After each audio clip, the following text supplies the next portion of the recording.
Hey YouTube, in this video, I'm gonna show you the #1 secret how to completely master any single objection inside of sales. Why should you listen to me? Well, I've trained 2 million plus salespeople in 30 plus industries. I think I know what I'm talking about. I came up with this topic right now because we're on the beach in Mexico. Somebody was selling us some clothes and I gave that individual an objection and he choked up, right? He had a reply, it wasn't a great reply. And I said, okay, well, I gotta make a video right now. Because I said, this is majority of people. Okay, whatever product offer or service that you're selling, whether it's clothes on the beach, whether it's coconuts, whether it's shampoo, whether it's insurance, whether it's real estate, you're gonna deal with objections. The point is this, do you really want to deal and handle every single objection, or would you rather just not have the objections at all? Because the master tries to anticipate and eliminate everything inside of sales. See, the amateur is always gonna wait, okay? The master is always gonna anticipate and eliminate it. They're gonna say, okay, what are the common objections that I get inside of my business? How do I anticipate them and eliminate them so I never get them and I don't have to become a master at dealing with them?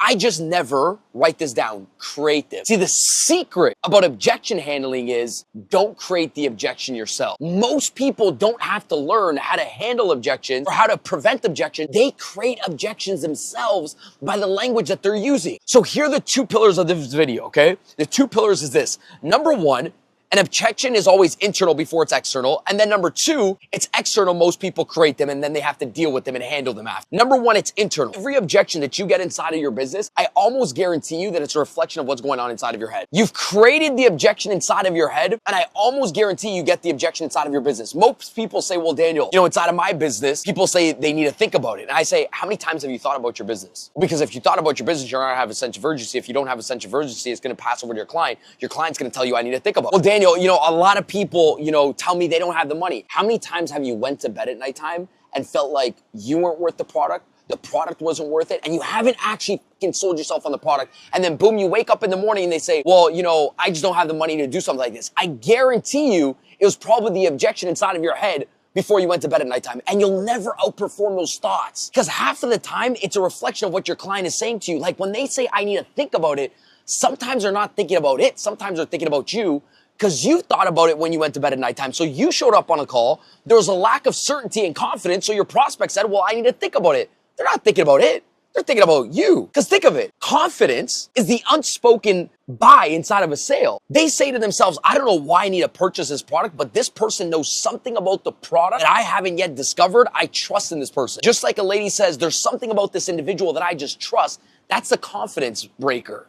But it's the unspoken buy inside of sales. Also, on the opposite side, if you go to bed at nighttime and you're still thinking about your business and you're not confident, well, guess what happens? Your prospect's not going to say, well, I don't believe you're confident. Subconsciously, they're going to say, something's off here. I just need to think about it. Now, it wasn't just out of the blue that you get these objections a lot of time. #1, it's internal before it's external. You'll never outperform the words. You have to sell yourself new words inside of your head. This is the best business. This is the best product. This is the outcome of the product when people buy it. This is why it's right for a certain amount of people. This is how my product makes people feel after they buy it. These are the results of the product. You have to sell yourself on it. But #2, do you create the objection? So let me go into the story. We're sitting on the beach here. This gentleman comes up to us and he said, hey, sir, by the way, would you like to buy some clothes here in Tulum, Mexico? They're handmade clothes.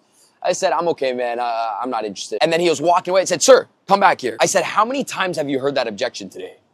And he said, what objection? I said, the person that says, yeah, I'm okay. I'm not interested. It's okay. Thank you so much. He said, all day. He said, I heard it all day. He speaks amazing English. He said, I heard it all day. I said, okay, is it their fault or is it yours? He said, he looked at me. I said, no. I'm like, do you want to make more money? He's like, yeah. I'm like, I'm going to help you make more money. To make more money, we have to be more responsible. I said, whose fault is it? Is it theirs or is it yours? He's like, well, I guess you're getting to it's me. I said, well, of course. Because they're all wearing clothes. Everybody's a buyer. Everybody loves buying fucking clothes. But here's the problem. With your words, you create an objection, but they love buying. I told them everybody's a buyer on this beach. Everybody's your customer. They love buying clothes. The problem is when you open the conversation, you said, hey, do you want to buy clothes? I'm not interested. You put my guard up. Instead, I said, just change the opening question. Don't create the objection of I'm not interested. Navigate away from it. Because once you sell, people are going to say, I'm not interested. I said, ask me anything else. I said, ask me this. I said, sir, how's your day going today? I'm going to say, I'm doing amazing. And just ask me, hey, by the way, where are you guys headed out for dinner tonight? Now, I might think maybe this guy's selling me a menu to go eat at a certain restaurant. We haven't picked yet. Well, there's some beautiful places. I don't work at any restaurants, but I recommend this place. I recommend this place. I recommend this place. Oh, I'm building rapport right now. He's interested in my best interest. High level of rapport, #1. #2, Hey, what are you guys wearing for dinner tonight? Because I see the camera over there. What are you guys wearing for dinner tonight? To get the nice Instagram pictures, what are you guys wearing for dinner tonight? Well, you know, I haven't thought about it. Do you guys like dressing up? See, off the bat, you're not asking a question where it's like, well, I'm not interested in buying the clothes. You're already building rapport and you're not opening yourself. Hey, by the way, do you mind if I show you some amazing outfits that you guys can use for dinner tonight or whenever you guys are ready to go out for dinner to something beautiful so you have in the back of your pocket for the future? I said, start off without the product. Start off with the person first, what they already like wearing, ask them a question where they're going out, what are they wearing for dinner? They can't say, no, I'm not interested when you ask me, what are you wearing for dinner? I said, listen, we're already five minutes into the conversation and I haven't gave you an objection yet because you cared more about the person than you cared about your product. Let me say that again. You cared more about the person than you cared about your product, and instead of creating the I'm not interested objection, because you know most people want to buy, you're not going to ask them to buy your product yet. You don't create the objection in the first 5.5 seconds, so you do everything and anything not to create the I'm not interested objection. It's like when people cold call and a client says, well, I'm too busy, can you call me back? You created that as a prospect. The secret ingredient, or you created that as a salesperson. The secret ingredients is this. Don't create the objection. It's not about objection prevention. It's not about objection handling. It's you create it out of your own mouth. You should have said, hey, Bob, I got about 30 seconds here. Well, 25 because I have another board meeting to attend.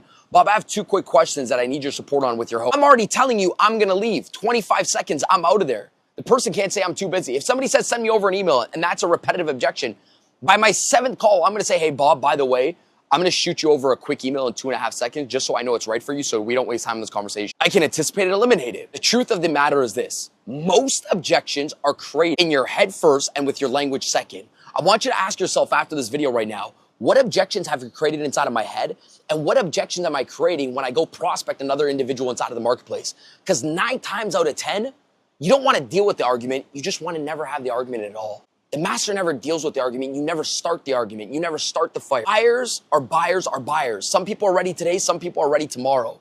But I promise you, and I told that guy on the beach, everybody's a fucking buyer. Why? Not everybody's naked on a phone call. Not everybody's naked on the beach. They bought bikinis. They bought clothes. They bought towels. Everybody loves buying things. But you got to start off with the person in mind and then your product second.